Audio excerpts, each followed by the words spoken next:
My name is Jeffrey Kennedy and welcome to Elliott Wave Junctures. Today we're going to talk about triangles. As you know, there are three types of corrective wave patterns: zigzags, flats, and triangles. Now within the triangle family, we also have three types of triangles. We have the contracting triangle, the barrier triangle, and the expanding triangle. Now the way these are discernible is that a contracting triangle, the trend lines which connect the extremes of waves B and D and A and C converge.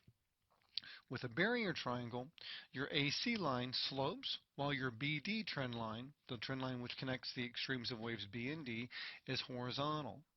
An expanding triangle is just the opposite of the contracting triangle, where the trend lines which connect the extremes of waves A and C and B and D actually expand. Okay. Now, one thing that's important to remember is that within the triangle, wave E itself can also subdivide into a smaller triangle, and I have two very good examples of that today. But also, too, don't forget that triangles can only form by themselves in the wave 4, wave B, or wave X wave positions, and that one of the reasons why they're important is because they always precede the final move within a sequence. Now, in this example of Microsoft, here's a very good example of a triangle where wave E also unfolded as a triangle. We have waves A, B, C, D, and E. But notice wave E also subdivided into a smaller triangle where we have waves A, B, C, D, and E. And wave E of this triangle, so what we have here in Microsoft is we have the overall pattern is that of a contracting triangle, but wave E formed a very small barrier triangle. Now, from a Fibonacci perspective, because Fibonacci mathematics is the underpinning of all Elliott wave patterns, we also find these relationships within triangles. Now, the most common relationship we tend to find within triangles in Fibonacci is that alternating waves tend to exhibit 618 relationships. For example, wave C at 2399 equals a 618 multiple of wave A. And wave D at 2781 equals a 618 multiple of wave B. These are the types of relationships we most often see within triangles. The second most common type is for adjacent waves to actually demonstrate 618 multiples. For example, wave D would be a 618 multiple of wave C. Now here's an example of another triangle.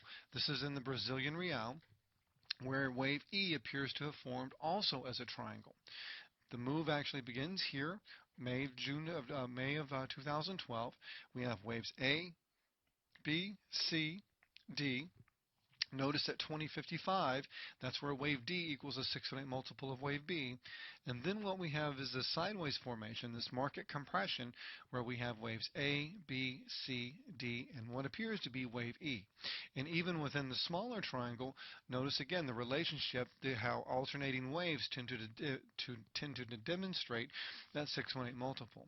Now, if this interpretation is right, what we'll see in the Brazilian real is for prices to continue higher here, thrust out of the triangle, but all while holding above the wave C extreme right here.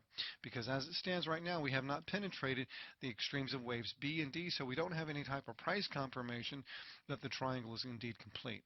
Once we can see some daily closing price action above the extremes of waves D and E, then we can identify critical short-term support as the extreme of wave E.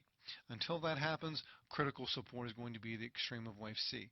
Until then, we'll just continue to watch this pattern, but I believe this is a triangle here where we actually have wave E as a smaller triangle, and that ultimately the thrust will indeed be to the upside, so we'll see new highs on the year in this market. That about does it. Thank you very much, and I'll see you tomorrow.